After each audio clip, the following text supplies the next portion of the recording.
ये कहानी काल्पनिक घटनाओं पर आधारित है। इस कहानी का किसी भी जीवित अथवा मृत व्यक्ति से कोई संबंध नहीं। इस कहानी का उद्देश्य किसी भी धर्म या संप्रदाय को ठेस पहुंचाना नहीं। इस कहानी के जरिए हम किसी भी अंधविश्वास, काले जादू, भूत प्रेत व तंत्र मंत्र को बढ़ावा नहीं देते।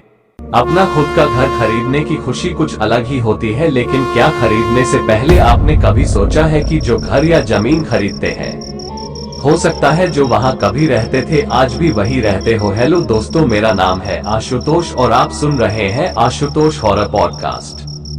भवन की नई कहानियों से जुड़े रहने के लिए मेरे वीडियो को लाइक करें और चैनल को सब्सक्राइब करना ना भूलें। विश्वास कहाँ छिप गया है? विश्वास बचपन से ही ऐसे करता था। जब भी उसके मामा गांव आते थे, उनकी आवाज सुनकर मस्खरी करने के लिए घर में कहीं छिप जाता था।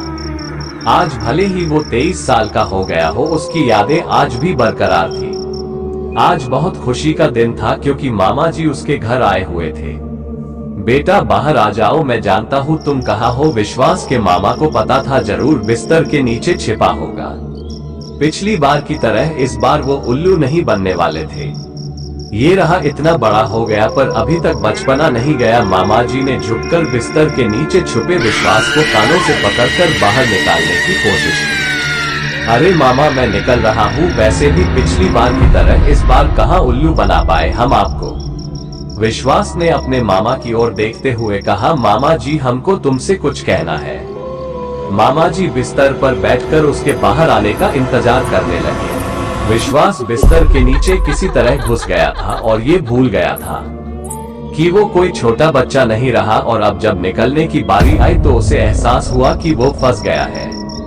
अरे मामू, ऊपर बैठ लूडो खेल रहे हो क्या? हमको निकालो, हम यहाँ फंस गए हैं। विश्वास बैठ के नीचे से अपना सिर निकालकर बोला, और करो मस्खरी, अभी आया ना मजा। मामा जी ने उसको खींचकर बाहर निकालने में मदद की और विश्वास की जान में जान आई। विश्वास के पिताजी कहीं बाहर काम से गए हुए थे। विश्वास बोला, हाँ, हमको लगा पिताजी आएंगे आज, उनके रहते तो हम कुछ भी नहीं कर सकेंगे।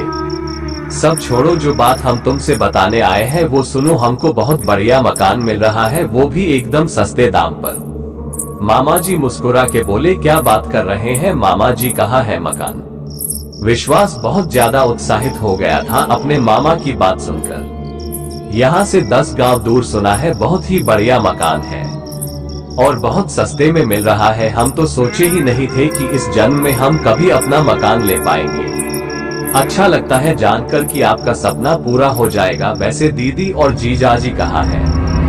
बाहर गए हुए हैं खरीदारी करने। अच्छा, हम उनको फोन करके आते हैं फटाफट। क्यों फोन करने जा रहे हैं? आज घर देखने जाना है, पसंद आया तो अगले हफ्ते खरीद लेंगे। और तेरी मामी और बहन को लेकर बाद में जाएंगे। चलो अब देर मत करो, देर हो रही है। देर हो गई तो शाम की आखिरी बस भी निकल जाएगी। फिर मत कहना कि मामा जी ने पैदल दौड़ा दिया। मामा जी बिस्तर से उतरकर कमरे से बाहर निकल गए। विश्वास भी फटाफट से अलमारी में से अपने कुछ कपड़े निकालकर एक छोटे से बैग में पैक करने लगा। 5 मिनट में सामान बांधकर वह भी कमरे से बाहर बैठखाने में पहुंच गया, जहां मामा जी उसका इंतजार कर रहे थे। दीदी और जीजाजी से बोल दिया कि कुछ दिन अब तुम हमारे पास ही रुकोगे। विश्वास ने ये सुनकर घर के बाहर ताला लगाया और चाबी अपने पड़ोसी के घर छोड़कर अपने मामा के साथ बैलगाड़ी में बैठकर बस स्टैंड की ओर बढ़ गया। आधे घंटे के सफर के बाद दोनों गांव के बाहर बने छोटे से बस स्टैंड तक पहुंच गए। गांव में अक्सर सूरज ढलने के बाद लोग घरों से कम ही निकलते हैं, तो बस स्टैंड पर उन दोनों के सिवा और कोई नहीं था। थोड़ी देर में बस भी आ गया और दोनों उसमें सवार होकर मंजिल की तरफ बढ़ने लगे। इससे अच्छा तो हम बैलगाड़ी से चले जाते मामा। गांव की ऊबड़ खाबड़ सड़क पर दौड़ती बस कुछ ज्यादा ही झटके मार रही थी। हाँ, और देर भी लगते हैं वहां पहुंचने में। अभी लड़कियों की तरह नखरे ना करो, सिर बाहर निकालो और ठंडी हवा का मजा लो। झटके मारते मारते उस बस में बैठकर उन दोनों को 3 घंटे लगे काला कौवा गांव पहुंचने में। तेज चलती बस धीरे से गांव के बाहर बने बस स्टैंड पर रुकी और दोनों मामा भांजा बस से उतरकर गांव के चौपाल तक पहुंचे। अरे देखो मामा, लगता है गांव में आज किसी की शादी है। चौपाल से थोड़ा दूर बने घर में कोई शादी और लोगों का हुजूम उमड़ पड़ा था। वो दोनों उस जगह लगी टिमटिमाती रोशनी के पास से होते हुए आगे बढ़ गए। 3 घंटे उस खटारा बस में सफर करके विश्वास की पीठ और कमर अकड़ गई थी। मामा अभी और कितना दूर तक चलना है? बस पहुंच गए। चलते चलते दोनों एक 2 मंजिला घर के सामने पहुंचे। काफी पुराना सा मकान था। दीवारों पर से पेंट जगह जगह से उखड़ा पड़ा था और घर को देखकर लगता था कि बिना मरम्मत के बस 2-4 सालों में जमीन में ढह जाएगी। ऊपर से मकान गांव के बाहर था और दूर दूर तक सिवाय खुले खेतों और लंबे लंबे पेड़ों के सिवाय और कुछ नहीं था। सही मायनों में कहा जाए तो मकान को देखकर विश्वास बस यही सोच रहा था कि कोई भी यह घर क्यों खरीदेगा, है ना बढ़िया मकान। मामा जी ने दरवाजे पर लगा हुआ ताला खोलते हुए विश्वास की ओर देखा। विश्वास ने भी हाँ में अपना सिर हिलाया और मामा जी के पीछे पीछे घर के अंदर दाखिल हो गया।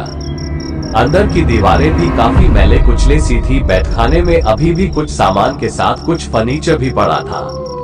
देखकर लगता था कि यहाँ पहले जो भी रहता था उसने काफी हड़बड़ी में मकान खाली किया था, वरना कोई क्यों अपना सामान ऐसे ही इस तरह छोड़कर चला जाएगा। अब थोड़ा ऊपर की मंजिल को दिखाते हैं। मामा जी ने ताले को मुख्य द्वार के बगल में पड़े हुए एक मेज पर रखते हुए घर के अंदर की लाइट जलाई और सीढ़ियों की तरह बढ़े। विश्वास भी उनके पीछे पीछे चल पड़ा। ऊपरी मंजिल पर एक रसोई, 2 कमरे और एक बैठखाना था और यहाँ भी नीचे की मंजिल जैसा ही हाल था। फर्क सिर्फ इतना था कि यहाँ सब कुछ वैसे का वैसे ही पड़ा था। मतलब कोई भी चीज यहाँ से हटाई नहीं गई थी, न बिस्तर न कुर्सियां, सारा का सारा सामान वैसे के वैसे ही पड़ा था। मकान के साथ साथ फर्नीचर भी मिल गया। बताओ? मामा जी खुशी खुशी विश्वास से बोले। मामा यहाँ कौन रहता था? पहले विश्वास ने पूरी मंजिल का एक चक्कर काटकर पूछा। पता नहीं बेटा, पर सुने हैं मकान किराए पर था। फिर वो लोग बिना बताए कहीं चले गए। मकान का किराया नहीं भरा तो मकान मालिक ने ये सारा सामान रख लिया। पर हमको क्या, हमारा तो फायदा ही हुआ ना। अच्छा, पर आपको यह मकान थोड़ा अजीब नहीं लगा? मतलब गांव के बाहर यह सुनसान सी जगह? अरे नहीं, लोग तरसते हैं ऐसे सुकून वाली जगह के लिए। अब छोड़ो, हम थोड़ा गांव के बाजार से होकर आते हैं। रात के खाने का इंतजाम तो करना ही है। तुम अंदर से दरवाजा बंद कर लेना, ठीक है? मामा जी के घर से निकलने के बाद विश्वास ने दरवाजा अंदर से बंद किया और चुपचाप कुर्सी पर बैठकर उनके वापस आने का इंतजार करने लगा। घड़ी में देखा तो रात के 9 बज चुके थे, पर आसपास इतना सन्नाटा था कि लगता था रात के 1 बज चुके हों। बैठे बैठे विश्वास को बोरियत के मारे नींद आने लगी थी और उसे पता ही नहीं चला कब उसकी आंख लग गई। उसकी आंख लगे 2 घंटे गुजरे होंगे कि अचानक से ऊपरी मंजिल से आती हुई कुछ आवाजों की वजह से उसकी आंख खुल गई। ऐसा लग रहा था जैसे ऊपर की मंजिल पर कुछ चल रहा है। विश्वास हैरान भी था और थोड़ा सा डरा हुआ भी, क्योंकि पूरे मकान में इस वक्त सिवाय उसके और कोई नहीं था। ये आवाजें कैसी थी? अभी वो सोच ही रहा था कि किसी ने दरवाजे पर दस्तक दी। विश्वास को लगा कि शायद मामा जी खाना लेकर वापस आ गए होंगे, लेकिन तभी सीढ़ियों से धीरे धीरे नीचे आती एक औरत पर उसकी नजर गई। नीले रंग की साड़ी और सर पर घूंघट लिए वो धीरे धीरे सीढ़ियों से नीचे आई और विश्वास के बगल से होते हुए ऐसे गुजर गई जैसे उसे विश्वास के होने का कोई एहसास ही ना हो। जल्दी खोलो, पौधे लगा दिए सारे। उस औरत ने दरवाजा खोला तो सामने एक 40-45 साल का आदमी खड़ा था। हाँ, आज खेतों में कुछ ज्यादा ही वक्त लग गया। वो आदमी अपना सर गमछे से पोंछते पोंछते घर के अंदर दाखिल हुआ और विश्वास के बगल वाली कुर्सी पर बैठ गया। अरे सुन, तो एक गिलास पानी पिला दो, थोड़ा सा गर्म पानी करो, मैं थक गया हूँ, सोचता हूँ थोड़ा सा नहा लूं। उस औरत की तरह उस आदमी को भी विश्वास के वहां होने का कोई एहसास नहीं था और विश्वास चुपचाप कुर्सी पर बैठकर उन दोनों की बातें सुन रहा था। वहां से उठना तो दूर, भय के मारे उसे हिला भी नहीं जा रहा था, मानो वो कुर्सी पर जम गया है। वो औरत रसोई में से एक गिलास पानी लेकर आई और उसको पीकर ख्वाब में गमछा उठाए नहाने के लिए ऊपरी मंजिल पर बने गुसलखाने की ओर बढ़ गया और वो औरत रसोई में जाकर खाना बनाने लगी। विश्वास के कुछ भी पल्ले नहीं पड़ रहा था कि यह सब क्या हो रहा है, इससे पहले कि वो कुछ और सोच पाता। घर का मुख्य द्वार एक बार फिर से खुला। इस बार एक बुजुर्ग आदमी घर के अंदर दाखिल हुआ। धोती कुर्ता पहने और बगल में झोला लटकाए हुए विश्वास को ऐसा लगा कि उस बुजुर्ग आदमी ने उसको देखकर मुस्कुराया, पर वो उसे देखकर नहीं बल्कि विश्वास की कुर्सी के ठीक पीछे खड़ी एक बुजुर्ग महिला को देखकर मुस्कुरा रहा था। वो दोनों बिना कुछ बोले वहां से अंदर कमरे में चले गए। विश्वास डरा हुआ तो था, पर इंसान की उत्सुकता अक्सर उसके डर से ज्यादा प्रबल होती है। तो वह उठा और धीरे धीरे उसी कमरे की ओर बढ़ा। अंदर झांक कर देखा तो वहां पर कोई नहीं था। वहां से वो रसोई की तरफ बढ़ा, पर वहां भी कोई नहीं था, न ही वहां कोई चूल्हा जल रहा था। पर आश्चर्य की बात थी, गर्म खाने की खुशबू थी वहां पर। रसोई में खड़े खड़े वो ये सब सोच ही रहा था कि उसे घर के बाहर से किसी के पैरों की आवाज सुनाई दी। जैसे कोई घर की तरफ बढ़ रहा हो। वो फटाफट रसोई से बाहर निकला और घर का दरवाजा खोला। बाहर घर से थोड़ा दूर एक 24-25 साल का लड़का खड़ा हुआ था और वह हाथों के इशारे से विश्वास को अपने पास बुला रहा था। डरा हुआ विश्वास धीरे धीरे घर के बाहर निकला और आहिस्ता आहिस्ता चलते हुए उस लड़के के पास पहुंचा और विश्वास ने पूछा, कौन हो तुम? विश्वास कांपती आवाज में पूछते हुए उस लड़के के करीब आ गया। उस घर से जितना जल्दी हो सके निकल जाओ, उसने गंभीरता से विश्वास को देखते हुए कहा। वहां मेरी माँ, बाबा, दादा और दादी अब भी मौजूद हैं। तुम्हें उस घर में रहने नहीं देंगे। जिसने भी उन्हें रोकने की कोशिश की है उसका अंत बहुत ही भयानक हुआ है। इसलिए कह रहा हूँ, वक्त रहते निकल जाओ। उस लड़के ने विश्वास से कहते हुए अपने हाथों से उस घर की तरफ इशारा किया। दूसरी मंजिल की खिड़की पर कुछ परछाइयां नजर आ रही थी। चलो मेरे साथ, तुम्हारा यूं अकेले रहना ठीक नहीं है, पर हमारे साथ हमारे मामा जी हैं। हम उन्हें यूं अकेला छोड़कर नहीं जा सकते हैं और हम तो तुम्हें जानते भी नहीं है, ऐसे कैसे हम तुम्हारे साथ चले जाएं? कहाँ है तुम्हारे मामा जी? वह तो गांव के बाजार खाना लाने गए हुए हैं। गांव में शादी है आज के दिन, वहां से बिना खाना खाए कोई नहीं लौटता। उस लड़के ने विश्वास का हाथ कसकर पकड़ा और उसको वहां से खेतों की ओर ले जाने लगा। विश्वास ने पहले तो थोड़ा सा विरोध किया और पीछे मुड़कर उन परछाइयों को देखा तो वो ऊपरी मंजिल पर नहीं बल्कि घर के मुख्य दरवाजे पर खड़े मानो उसी का इंतजार कर रहे थे। अब देख क्या रहे हो? अब जल्दी चलो यहाँ से, हर मिनट वो तुम्हारे करीब आते जाएंगे। यहाँ रुके तो वो तुम्हें भी अपने साथ ले जाएंगे। वो लड़का विश्वास का हाथ पकड़कर दौड़ने लगा। विश्वास भी घबराया हुआ था तो उसके साथ हो लिया। भागते भागते दोनों एक पेड़ के नीचे बने छोटे से मंदिर के पास जाकर रुक गए। यहाँ पर आ जाओ, सूरज उगने वाला है। तुमने तो कहा था माँ, बाबा, दादा और दादी। इसका क्या मतलब है? उस लड़के ने विश्वास की तरफ देखा और एक लंबी सांस लेते हुए उसके बगल में आकर बैठ गया। 3 सालों से यहाँ फंसा हुआ हूँ। वहाँ उस घर में रहता था अपने परिवार के साथ। फिर एक दिन सब कुछ बदल गया। उस लड़के ने अपनी आंखों से बहते आंसुओं को कोसते हुए कहा कि समृद्ध नाम था उसका, उसकी शादी होने वाली थी। लेकिन ठीक उसी रात ऐसी भयानक आग लगी कि पूरे का पूरा गांव जलकर खाक हो गया। मैं बच गया क्योंकि मैं वहां गांव के बाहर बने मकान में शहर से आए अपने कुछ दोस्तों के साथ था। क्या बोल रहे हो तुम? हम खुद अपनी आंखों से देखे थे उन्हें यहाँ आते वक्त, और तुम कह रहे हो कि वह है ही नहीं। छलावे के बारे में सुना है कभी? यह तुम्हें वही दिखाता है जो तुम देखना चाहते हो। गांव के लोगों को और अपने परिवार को अपने हाथों से उनका दाह संस्कार किया था मैंने, पर मौत के बाद भी वो लौट आए। विश्वास का रोम रोम सिहर उठा था। उसे उसके मामा की चिंता खाए जा रही थी कि उसके मामा उसका इंतजार करते होंगे। कि तभी वो लड़का बोला कि वो मुझे भी अपने साथ ले जाने आए हैं, इसीलिए पिछले 3 सालों से भटक रहे हैं। तो तुम भाग क्यों नहीं रहे? कोशिश की थी और हर बार नाकाम रहा। तुम फिक्र मत करो, मंदिर के पास में वो नहीं आ सकते हैं। हम यहाँ रुक सकते हैं, वहाँ मेरे मामा जी आएंगे। उनको तो मैं भूल ही गया। यहाँ से हिले भी तो तुम्हारी मौत निश्चित है, विश्वास से वो लड़का बोला।